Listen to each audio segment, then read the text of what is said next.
every show is different.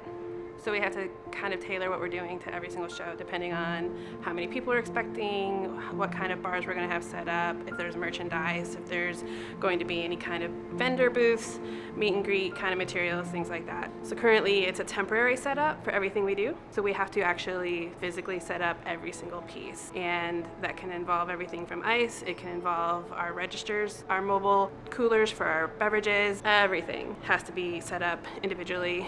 It takes all day to do a setup. The mobile bars were wonderful for us to use for the longest period of time because it allowed us to be flexible with the space and to do what the renter needed, whether it be a show event or also a bride's event. So that gave us lots of room to move about and work, but it still wasn't excellent for the patron in general. So the new windows, which are being cut into the east wall, will allow that lobby to be opened up and for patrons to walk right up to the window and be served. If you're standing in the alley bar, there will be 3 overhead coiling fire doors that you'll be able to look into the theater side. Where those overhead coiling fire doors are going, we have to cut 3 holes in the exterior walls of the embassy.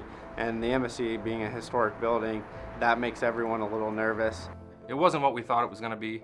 Basically, there was 5 stories of unsupported masonry with no relief or support between those 5 stories. The building material is made of a clay tile type material. It's not something we're used to. It's a brittle material. We stopped everything, got the structural engineer involved, and came up with a plan then to demo these openings in a safe way that wouldn't affect the integrity of the building.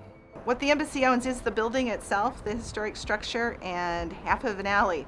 So we had to work with the Parks Department and the City of Fort Wayne to obtain the other half of the alley. It was a very small strip of land, and we had to work through a lot of policies and procedures and do it correctly. Everybody wanted to do that. Everybody was in favor of the project. It took several months to make that happen, and the Parks Department graciously provided the land to us, and we will of course restore anything that we've touched related to trees and the patio and those kinds of things to make this happen. Alley bars will make life so much easier because I will not have to do all the temporary setups. We'll have a permanent space to store our product, to keep our equipment, and so it'll be mainly just making sure everything is stocked to what we need, but I won't have to set up every single thing and then tear it down every single show. I'll literally be able to pull down a curtain and walk away. Patrons can't wait. They're excited to see this. You know, some patrons are afraid to even come get a drink because they look and they see how busy it is and they don't want to mess with it. So the fact that we're going to be able to expand what we do in terms of our floor space will make it easier for patrons to come and purchase a popcorn or a drink or two. And we're really excited about this space and how beautiful it is and how much it looks like the embassy. The best compliment we got recently was, it looks like it's been here a long time.